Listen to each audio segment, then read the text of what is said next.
దేవుడు అవన్నీ ఇచ్చినటువంటి దేవుడు పల్లవ రాజ్యానికి ఇయ్యడా? మాకు మళ్ళీ డౌట్, మళ్ళీ అనుమానం ఏంటి కదా? అంటే ఇవన్నీ నీకు దేవుడు ఇస్తున్నాడంటే నువ్వు పవిత్రతలో ఉన్నావని అర్థం. ఇవన్నీ దేవుడు ఇస్తున్నాడంటే నీ శరీరం ఆధీనంలో ఉందని అర్థం. ఈరోజు మనకి ఆరోగ్యం లేదు, కారణం నీ శరీరం ఆధీనంలో లేదు కదా.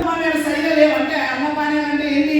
సరైన ఉద్యోగం, సరైన పని, సరైన పంటలు, సరైనటువంటి డబ్బులు మనకు ఉండటం, అవి లేవు ఈరోజు. కారణం ఈ శరీరం ఆధీనంలో లేదు కాబట్టి.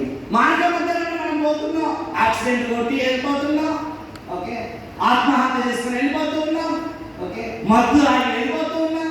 కారణం మన శరీర ఆధీనంలో లేదు కాబట్టి. శరీరం ఆధీనంలో ఉంటే దేవుడు ఇవన్నీ కూడా నీకు ఇస్తానని ఆయన వాగ్దానాలు మనకు తెలియపరుస్తున్నాయి అన్నమాట. మరి ఒక చిన్న